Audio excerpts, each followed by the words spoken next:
Doctor Zakir Naik সম্পর্কে আমি জানি, আমার ব্যাপারে জাকির নায়েক জানে, সেটা ভিন্ন বিষয়। আপনি জানেন ডক্টর জাকির নায়েক আগে লামাঝাবি ছিলেন, গত 3 বছর আগে তিনি তওবা করে আবার মাযহাব মানতেছেন। 72 ফেরকার এক ফেরকায় লামাঝাবি, তাদের সাথে বিবাহ বন্ধন জায়েজ নাই, সালাম কালাম জায়েজ নাই, উঠা বসা জায়েজ নাই। হয় বাহাসে বসো, নয় পিটায়ে ভোলার মানুষ তক্তা বানায় দিবে। কট্টর লামাঝাবি যার আকীদায় ফিসফিল ইতিকাদ আছে, তার মারা গেলে জানাজাতেও যাবেন না, বলে বাহাস করবে। এই খুচরা মৌলবীদের সাথে বাহাস করতে আমার 3য় সারির ছাত্রই যথেষ্ট। আমি জয়া মাহফিলে এসেছিলাম, হারুন মনে আছে, 10-12 বছর আগে বাহাসের ডেট দিছে ওরা, ঢাকা থেকে বড় শায়েখ আসবে ওদের।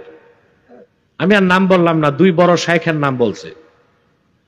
আমি একা, এটা 2005-এ হবে না 4-এ, আমি একাই কিতাবপত্র নিয়ে গেলাম, দেখলাম শায়েখদের আর খবর নাই, ডুমুরের ফুলের মতো আর পাওয়া যায় না। তো বেটা বেদাতিরা, লামাঝাবিরা হচ্ছে আসল বেদাতি, ওদের আকীদায় বেদাত, আর আকীদার বেদাত দূর না করে কোন ইবাদত কবুল হবে না, সহিহ হাদিস মোতাবেক আমল করলে কবুল হবে না। বড় আশ্চর্যের বিষয়, যারা বেদাতের বিরুদ্ধে হুঙ্কার দেয় ওদের মধ্যে সবচেয়ে বড় বেদাত, যেমন লামাঝাবিদের সবচেয়ে বড় বেদাত হচ্ছে, বেদাতগুলোর একটা হচ্ছে যে তারা 3 তালাকে বিশ্বাসী না, 9 তালাকে বিশ্বাসী। অথচ কোরআন কারীম সূরা তালাকে আল্লাহ তাআলা তালাক 3টা স্পষ্ট করে দিয়েছেন। কয়টা? 3টা। তো বেটা কোরআন শরীফই তো মানো না, তো কেমনে আহলে হাদিস হবা? কোরআন হাদিস মানলে না আহলে হাদিস আহলে সুন্নাহ, কোরআন শরীফই তো মানে না। আবার একটা কাগজ লেখছে, ছাপায় দিতেছে, হারুন দেখাইলো, ওখানে লেখছে যারা সত্য গোপন করে তারা কাফের। তো কোরআন শরীফ সূরা তালাকে তো তালাকের কথা আল্লাহ বলছেন 3টা, এই সত্য গোপন করে তোমরা সব লামাঝাবি কাফের। এটা আমাদের ফতোয়া না ওদের ফতোয়া? সত্য গোপন করছে, ঠিক কিনা? সহিহ হাদিসে আসছে 20 রাকাত তারাবির কথা, এটা গোপন করো কেন? সহিহ হাদিসে আসছে ওয়াইতের 3 রাকাত, এটা গোপন করো কেন? তোমরা না কোরআন মানো না হাদিস মানো, একটাও মানো না। আসলে তোমরা আহলে হাদিস না, আহলুল হাওয়া, আহলুল খাবিস। লামাঝাবিরা সহিহ হাদিস মোতাবেক আমল করে না, ওরাও জয়ীফ হাদিসে আমল করে। যেমন সহিহ ইবনে খুজাইমায় বর্ণিত হাদিসটি জয়ীফ, ওয়াইল ইবনে হুজুর থেকে বর্ণিত। তাহলে বোঝা যায় সহিহ হাদিস জয়ীফ হাদিস এগুলো তাদের মূল বিষয় না। ইবনে তাইমিয়া যা শিখায় গেছে সেটাই তারা করে, ইবনে আব্দুল হাব নজদি যা শিখায় গেছে তাই তারা করে। সহিহ হাদিসকে সহিহ হাদিস বলে না। নাসিরউদ্দিন আলবানী জয়ীফ হাদিসকে সহিহ বলছে, তারা সহিহ বলে। নাসিরউদ্দিন আলবানী সহিহ হাদিসকে জয়ীফ বলছে, তারা ওইটারে জয়ীফ বলে। আসলে সহিহ জয়ীফ বুঝার জন্য অন্তত 10 বছর মাদ্রাসায় পড়ার পর 6 বছর হাদিস নিয়ে পড়তে হয়। 16 বছর পড়াশোনা করলে জ্ঞান আসে কোনটা সহিহ হাদিস কোনটা জয়ীফ হাদিস। কিন্তু রিকশাওয়ালা, ভ্যান গাড়িওয়ালা, আন্ডার ব্যাপারী, মরিচ ব্যাপারী এখন আসছে আমাদেরকে মাসালা শিখাইতে। ভোলার মানুষ মজবুত ভাবে দাঁড়ায় যাও। মানিকাও তার আশপাশে বোরহানুদ্দিনে সালাফিদের কোন আস্তানা করতে দেওয়া হবে না, হবে না, হবে না। তুমি তাদেরকে প্রস্তাব দাও, লামাঝাবিদের, কবে কোথায় তারা বসবে। শিকি আদলি মৌলবী যেগুলো আছে ওদের, শিকি আদলি পাশিকা আছে না, ভোলার হোক ঢাকার হোক, যদি আসে নির্ধারিত তারিখে আমার ইসলামী গবেষণা পরিষদ বাংলাদেশের মুবাল্লিগ আসবে বহস করতে। আর যদি তাদের শীর্ষ নেতারা আসে লামাঝাবিদের, তাই ইনশাল্লাহ আমি আমার খরচে আসবো ভোলাতে। 10 টাকা ভোলার মানুষকে আমার গাড়ির পেট্রোলের টাকাও দিতে হবে না, আমি আসবো, শুধু বসান। এখানে কামাল কাজী আছে, তাকেও শুনাইলাম, আরো অনেকে আছে, অজুল্লাহ বিশ্বাস আছে, এই যে এখানে আমাদের রাজা আছে, খোকা মিয়া আছে, তার অনেকে আছে। আপনার মেসেজ তাদের পৌঁছে দিবেন। অতি সত্বর সাধারণ মানুষ মাসালা মাসাইল কি বুঝবো, ওদের শায়খরা আসুক, আমরা বুঝাই দিই। লামাঝাবিদের আকীদায় 1টা 2টা না 15টা শিরকি আকীদা আছে। কতটা? 15টা। 15টা। ওরা তো তাদের মুসলমানিত্বই টিকাইতে পারবে না। মাযহাব মানবো কি মানবো না বহু দূরের কথা, মুসলমানিত্ব তো টিকাইতে পারবে না। বসুক আগে, দেখেন গোমর ফাঁস কেমনে হয়। কিন্তু ওরা খুঁজবে সুফি দরবেশ কই আছে, বুঝতে পারছেন না?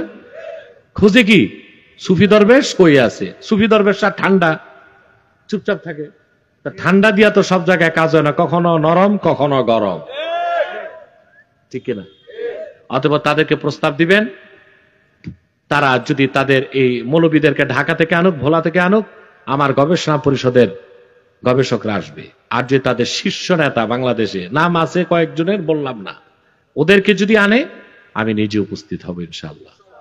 যদি এই প্রস্তাব না মানে তাহলে বোরহান উদ্দিনে, মানিকাতে, ভোলায় কোথাও লাজ মাযহাবী মতবাদ প্রচার করতে দেওয়া হবে না। তাদের সাথে কোনো বৈবাহিক সম্পর্ক করবেন না। এমনকি কট্টরলা মাযহাবী যার আকীদায় ফিসফিল এতেকাদ আছে, তার মারা গেলে জানাজাতেও যাবেন না। মনে থাকবে ইনশাআল্লাহ। যদি বলেন আমি বাড়াবাড়ি করলাম, তাহলে বাহাসের আয়োজন করেন। যদি বাহাসে বসে, তাহলে তো আপনারা ওদের গোমর ফাঁস এসে দেখবেন। আর বাহাসে যদি না বসে, তাহলে মনে করবেন তারা অঘোষিত পরাজয় মেনে নিছে। পরাজিত শক্তি কখনো মাথা তুলে হাঁটবে তা বিজয়ীরা মেনে নিবে না। মনে থাকবে? আল্লাহ কবুল করুক, মঞ্জুর করুক, বলুন আল্লাহুম্মা আমিন। আমি মহান আল্লাহকে সাক্ষ্য করে বলছি, এ লামাযহাবীরা সরাসরি ইহুদিদের এজেন্ট। যখন ইসরায়েল আর ফিলিস্তিন যুদ্ধ লাগলো, সারা বাংলাদেশের আলেমরা ইসরায়েলের বিরুদ্ধে বলল, ফিলিস্তিনের পক্ষে।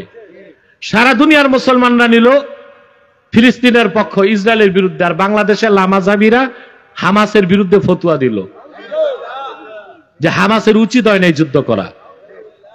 এগুলো যে ইহুদিদের পেইড এজেন্ট, এটা বুঝতে আর বাকি আছে? তা বুঝলেন না কেন? আপনি জানেন ডক্টর জাকির নায়েক আগে লামাযহাবী ছিলেন। গত 3 বছর আগে তিনি তওবা করে আবার মাযহাব মানতেছেন। ওনাকে বুঝাইছে কি? উনি যেই রকম জ্ঞানী মানুষ, ওনারে বুঝাইতো লাগবে আরো বড় জ্ঞানী মানুষ। ওনাকে বুঝিয়েছেন আমাদের ওস্তাদ আল্লামা তাকি উসমানী। তাকি উসমানীর সোহবত পেয়ে জাকির নায়েক এখন তার ভুলগুলো বাদ দিচ্ছেন এবং তিনি মাযহাব মানা শুরু করে দিয়েছেন।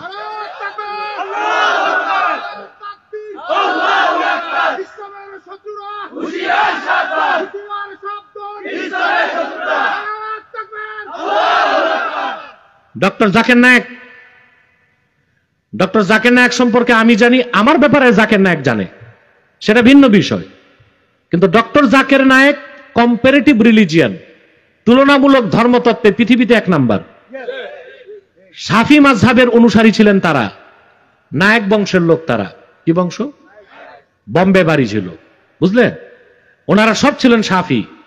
কিন্তু লামাযহাবী কিছু শেখ বিভ্রান্ত করে ফেলছিলেন জাকির নায়েককে, তিনি মাযহাব ছেড়ে দিয়েছিলেন।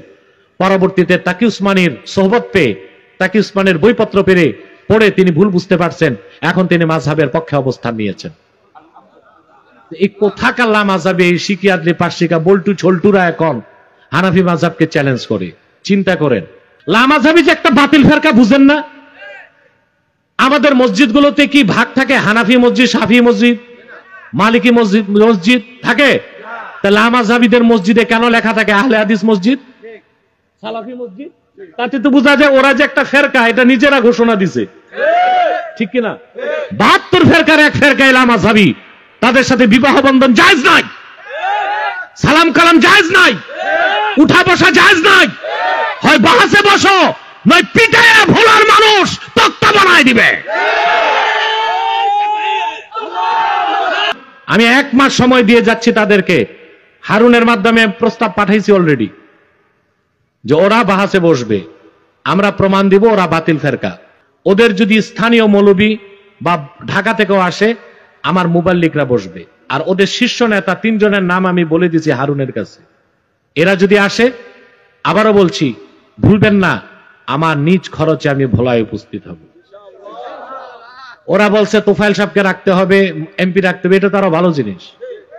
তোফায়েল সাহেব যদি থাকে, এমপি মন্ত্রী থাকে, ওনারাও বুঝলো যে এরা কেন বাতিল। ভালো হবে না? আমাদের পুলিশ লাগবে না, কিচ্ছু লাগবে না, তবে তোমরা যেমনে খুশি অমনে করো।